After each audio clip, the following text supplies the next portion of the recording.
এই মুহূর্তে সব থেকে বড় খবর জানি রাখি, ভোটের একদিন আগে বীরভূম জেলায় আম জনতা উন্নয়ন পার্টিতে বড় ভাঙন আমরা দেখতে পাচ্ছি। নানুর বিধানসভার আম জনতা উন্নয়ন পার্টির প্রার্থী চিরণ দাস তিনি কিন্তু কাজল শেখের হাত ধরে তৃণমূলে যোগদান করছেন। পাশাপাশি আমরা দেখতে পাচ্ছি দুবরাজপুর বিধানসভার সুভাষিস দাস তিনিও কিন্তু তৃণমূলে যোগদান করছেন। সেই ছবি দেখা যাচ্ছে, সরাসরি সেই ছবি দেখতে পাচ্ছি।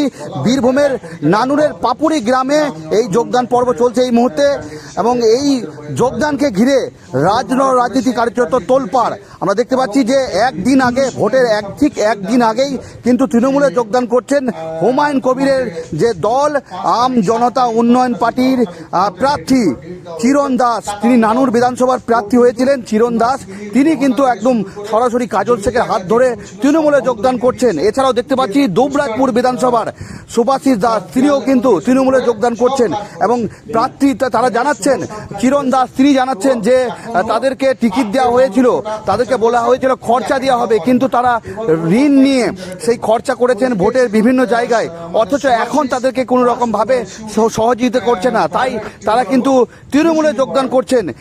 এবং কাজল শেখ তিনি বলছেন যে যারা প্রার্থী হয়েছিল তাদেরকে প্রতিশ্রুতি দেওয়া হয়েছিল যে খরচার জন্য টাকা দেওয়া হবে, অথচ সেই টাকা দেওয়া হয়নি এবং তাদেরকে মিথ্যা প্রতিশ্রুতি দেওয়া হয়েছে, এবং তারা আজকে তৃণমূলে যোগদান করছেন। এবং এই যে যোগদান পর্ব বীরভূমের নানুরের পাপুরি গ্রামে চলছে এই মুহূর্তে। আমরা দেখতে পাচ্ছি নানুর বিধানসভার আম জনতা উন্নয়ন পার্টির প্রার্থী চিরণ দাস, পাশাপাশি দুবরাজপুর বিধানসভার প্রার্থী সুভাষিস দাস তিনিও কিন্তু যোগদান করছেন।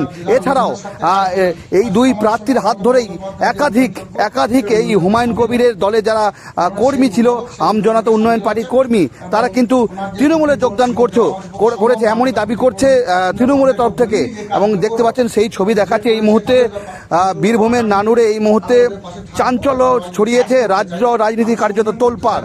ঠিক ভোটের একদিন আগে বড় সড়ো ভাঙন আম জনতা উন্নয়ন পার্টিতে। বিধানসভার অবজারভার করেছে, স্বগত ইনারা মানুষের পাশে কাজ করার জন্য, মানুষের সঙ্গে কাজ করার জন্য ইনারা গিয়েছিলেন, কিন্তু দিনের শেষে ওই ছকবাজ দিয়ে পাল্লায় পরে, ধান্দাবাজ দিয়ে পাল্লায় পরে ওরা মানে পরিবারের যেটুকু বিষয় সম্পত্তি ছিল সর্বশান্ত হয়ে গেছে।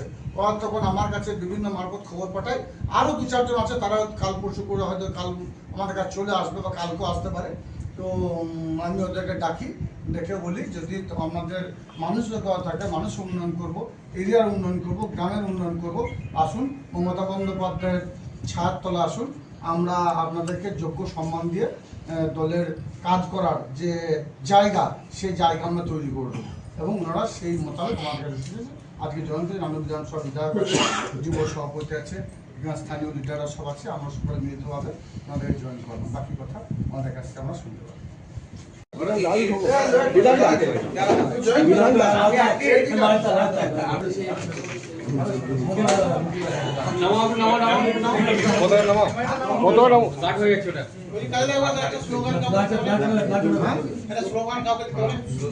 বন্দে মাতরম, বন্দে মাতরম, বন্দে মাতরম, বন্দে মাতরম। মমতা ব্যানার্জি জিন্দাবাদ, জিন্দাবাদ, জিন্দাবাদ, অভিষেক ব্যানার্জি জিন্দাবাদ, জিন্দাবাদ, জিন্দাবাদ, মমতা ব্যানার্জি জিন্দাবাদ, জিন্দাবাদ, জিন্দাবাদ, অভিষেক ব্যানার্জি জিন্দাবাদ, জিন্দাবাদ, জিন্দাবাদ।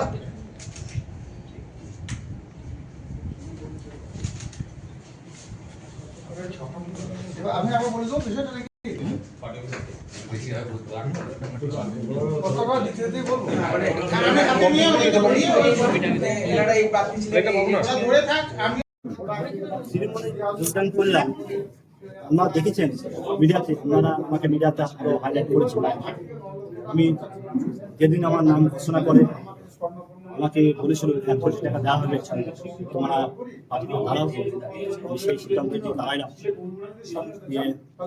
টিকিটের জন্য অ্যাপ্লাই হলো, কমিট হলো, নাম বেরিয়ে এলো, খরচা করে গেছি, ডেটে পর ডেট দিচ্ছি, মিটিং করে গেছি, শুধু বলছি 10 তারিখ, তারপরে 15 তারিখ, তারপরে 17 তারিখ, এখন পর্যন্ত ফান্ডে টাকা দেয়। ফান্ডে যখন টাকা দেবে না, পার্টিতে পানা কি দরকার ছিল না, তার মানে ঘরে বসে টাকাই বলেছিল।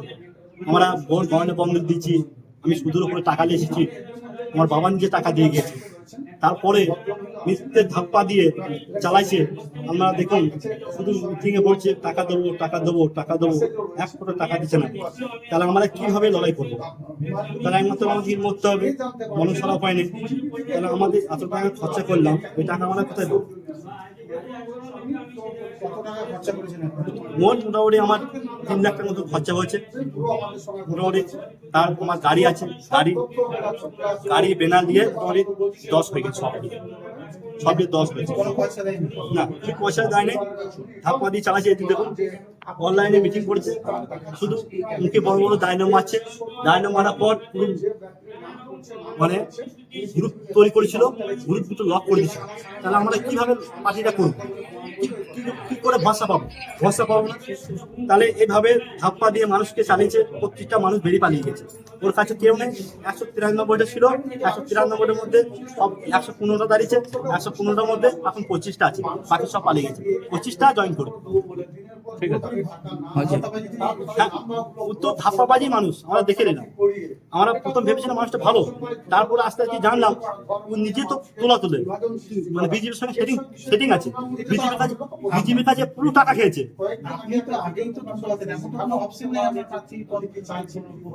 হ্যাঁ, তারপরে আমাদের তুলে নেবো বলে এক ব্যক্তি আমাদের এখানে একটা ঘরে ভরে গেছিল 9 তারিখে শেষ ছিল, 9 তারিখে নিয়ে এলো। তাহলে আমাদের যখন বিশ্বাস করে না, তাহলে 5 টাকা আমরা কি জন্য করবো? তাই তো আমরা টাকা পেলাম না বলে, টাকা দিয়েছে ডাকবো, সেই জন্য আমরা ওর 12টা বাঁধাবো বলে আমরা এসেছি। আপনার নাম? আমার নাম চিরণ দাস, নানু বিধানসভা বাড়ি, নানু বিধানসভা। নানুরের বাসিন্দা চিরণ দাস, সে কর্মসূত্রে মুর্শিদাবাদ গিয়েছিল। ওখানে আম জনতা উন্নয়ন পার্টির যারা লিডার তারা ওকে ডাকে এবং তাকে বলে যে তোমাকে 1 কোটি টাকা দেওয়া হবে, তুমি আমাদের আম জনতা উন্নয়ন পার্টির ক্যান্ডিডেট হয়ে যাও। সেই মর্মে সে আম জনতা উন্নয়ন পার্টির ক্যান্ডিডেট হয়েছিল লালচে পড়ে। এবং সুভাষিস দাস প্রাইভেট টিউটর, শিউড়ি বাড়ি, তাকে দুবরাজপুরে ক্যান্ডিডেট করা হয়। সেও দুবরাজপুরে তাকেও বলা হয়েছিল 1 কোটি টাকা দেওয়া হবে। কিন্তু ওদেরকে বলা হয়েছে এখন তোমরা আপাতত খরচা করো। ওরা ওদের মায়ের, স্ত্রীর যেসব গহনাপাতি থেকে শুরু করে ওদের যেসব সম্পত্তি ছিল সেগুলো সব বন্ধক দিয়ে সুদের উপর টাকা নিয়ে 8 থেকে 9 লক্ষ টাকা খরচা করে ফেলেছে। কিন্তু বারবার টাইম দিয়েছে, সময় দিয়েছে, ওদের কিন্তু টাকা দেওয়া হয়নি। ওরা এখনও টাকা দেয়নি। তারপরে ওরা বিভিন্ন মারফত আমার সঙ্গে যোগাযোগ করে ওদেরকে আমি একথাই বলি, দেখো আমাদের কাছে টাকা নেই, আমাদের গরিবের দল, কিন্তু মমতা বন্দ্যোপাধ্যায় যদি উন্নয়নযোগে সামিল হতে চাও, যদি তোমরা ভাবো যে আমরা মানুষের পাশে থাকবো, মানুষ হয়ে কাজ করব, তাহলে তোমরা এসো, আমি তোমাদেরকে দলে যোগদান করাবো। রাজ্য নেতৃত্বের পরামর্শ নিয়েছি। রাজ্য নেতৃত্ব যোগদান করানোর জন্য বলেছে এবং ওদেরকে যোগ্য সম্মান দেওয়া হবে। ওরা মানুষের সুখ দুঃখ আপদ বিপদে মানুষ পাশে থাকতে পারবে। আর একটা বড় ব্যাপার হলো, ওনাদের পাশে আরেকজন রয়েছেন যিনি বীরভূম জেলার মহিলা নেত্রী আম জনতা উন্নয়ন পার্টির। ওনার কাছে যে মেসেজগুলো রয়েছে আপনারা মেসেজগুলো নিতে পারেন।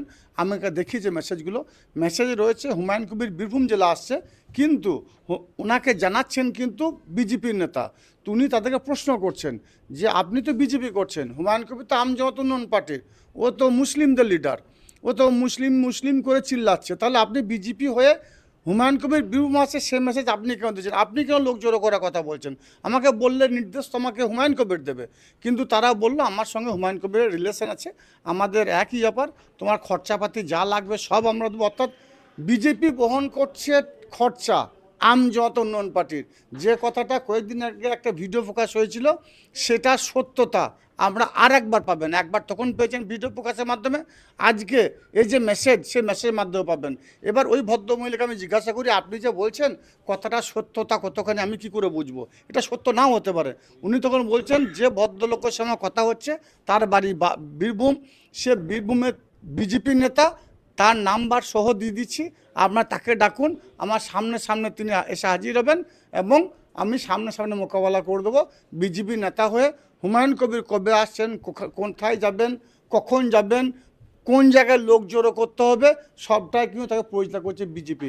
এখান থেকে প্রমাণ হয় বিজেপি হুমায়ুন কবিরের মতো, আসাদুদ্দিন ওয়াসির মতো, যা মিম পার্টির মতো বিভিন্ন যারা ধর্ম নিয়ে রাজনীতি করে সকলকে একজোট করে বাংলায় তৃণমূলের বিরুদ্ধে তারা একটা ষড়যন্ত্র করছে। বারবার আমরা প্রমাণ করেছি, আজকেও তার আর একবার প্রমাণ পেলাম। শুধু আমার এখানে নয়, রাজ্যের বিভিন্ন প্রান্তে যেখানে হুমায়ুন কবির প্রার্থী দিয়েছে, কিছুক্ষণ আগে আপনাদের মিডিয়ার মাধ্যমে দেখতে পেলাম কাটোয়ার আমাদের রবীন্দ্রনাথ চ্যাটার্জি মহাশয়, উনি একজনকে জয়েন করলেন, হুমায়ুন কবিরের উনি ক্যান্ডিডেট ছিলেন। স্বভাবতই প্রত্যেকের সঙ্গে এইভাবে প্রতারণা করা হয়েছে। প্রত্যেককেই 1 কোটি টাকা করে দেবো বলে তাদেরকে ডেটের পর ডেট দেওয়া হয়েছে, তাদের সঙ্গে প্রতারণা করা হয়েছে। আমি তো বলবো প্রত্যেকটি ক্যান্ডিডেটকে হুমায়ুন কবিরের বিরুদ্ধে মামলা করুক এবং কোর্ট হুমায়ুন কবিরকে ডেকে নিয়ে এসে এর বিরুদ্ধে শাস্তিমূলক ব্যবস্থা গ্রহণ করুক। আমি সাধারণত আমার নাম হচ্ছে সুভাষিস দাস, আমার শিউরিতে বাড়ি। আমি এজেইউপি আম জনতা উন্নয়ন পার্টির প্রার্থী ছিলাম ধুবরাজপুর বিধানসভার। তো সেখানে ধরুন দাঁড়িয়েছিলাম, কিন্তু ওনারা নানান রকমভাবে নানান প্রতিশ্রুতি দেয়, হ্যাঁ, যে সব রকমভাবে সাপোর্ট করবে বা সেরকম টাকা পয়সা দেওয়া হবে মানে ভোটের প্রচারের জন্য, কিন্তু কোনো রকম সাপোর্ট করেননি। এবং ওনাদের মধ্যে কিছু মানুষ হুমকিও দিয়েছে, ঠিক আছে, প্রার্থীদেরকে হুমকি দিচ্ছে। তাহলে এরা কী ধরনের মানুষ? এনারা যে দাঁড় করাচ্ছে প্রার্থীদেরকে দাঁড় করানোর আগে তাহলে ওনাদের মানে মানসিকতাটা আগে ঠিক করা দরকার, যে একটা প্রার্থীকে যদি হুমকি দেয় তাহলে সাধারণ মানুষেরা কী উপকার করবে। একটা প্রার্থীকে নানান রকমভাবে যদি ব্ল্যাকমেল করে, হুমকি দেয়, হ্যাঁ, মস্তানি দেখায়, তাহলে এর থেকে জঘন্য রাজনীতি আর কী হতে পারে? তাহলে এরা মানুষের কী উপকার করবে? আমি